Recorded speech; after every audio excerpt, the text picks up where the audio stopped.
Hello. ഈ നിൽക്കണ നിപ്പിൽ ഷോപ്പിങ്ങിന് പോകാമെന്ന് കേട്ടിട്ടുണ്ടോ? അതുപോലൊരു സംഭവമാണ് കേട്ടോ അത്. പെരുവസ്തുലയുടെ തലേ ദിവസം ഞാൻ ആൻറ്റിയുടെ വീട്ടിൽ ചെന്നപ്പോൾ അങ്കിൾ പറഞ്ഞു, വാ നമുക്ക് പോകാമെന്ന് പറഞ്ഞു. അങ്ങനെ അവിടെ വീട്ടിൽ ഇട്ടുകൊണ്ടിരുന്ന അതേ ഡ്രസ്സിൽ ഞങ്ങൾ ഷോപ്പിങ്ങിന് വന്നതാണ്. പണിക്കാരെ പിടിച്ചിരുന്നതുകൊണ്ട് അവർക്ക് ഡ്രസ്സ് എടുക്കൽ, പിന്നെ അല്ലറ ചില്ലറ ഷോപ്പിങ്ങുകളൊക്കെ ആയിട്ട് പെട്ടെന്ന് പോയി പെട്ടെന്ന് വരാം എന്നും പറഞ്ഞിട്ട് വിളിച്ചിട്ട് പോയതാണ്. അധികം പുറത്തേക്ക് ഇറങ്ങണ്ടെന്ന് പറഞ്ഞു.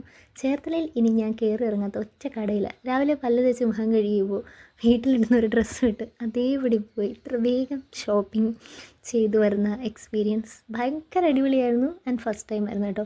ആ സമയത്ത് ഞാൻ ഒട്ടും ബോധേഡ് അല്ലായിരുന്നു. എൻ്റെ ഹെയർ സ്റ്റൈലൊക്കെ നോക്കിയാൽ ഞാൻ വീട്ടിൽ നിൽക്കുന്ന അതേപോലെ തന്നെ ഒരു ക്രാബ് എടുത്ത് വെച്ചിരിക്കുകയാണ്. പക്ഷേ ഞാൻ എന്താ പറയുക, മറ്റുള്ളവരെന്ത് വിചാരിക്കും അല്ലെങ്കിൽ ആരെങ്കിലും കാണുന്നുണ്ടോ നോക്കുന്നുണ്ടോ ഒന്നും ഞാൻ വിചാരിച്ചില്ല. കാരണം അതിനുള്ള ടൈം ഇല്ലായിരുന്നു, സാവകാശമില്ലായിരുന്നു.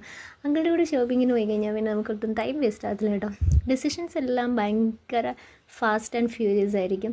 അങ്ങനെ നമുക്ക് ബഡാ ബസാർ ഒഴിച്ച് കൂട്ടാത്തതുകൊണ്ട് അവിടെ നിന്നും ഷോപ്പ് ചെയ്തു. അപ്പം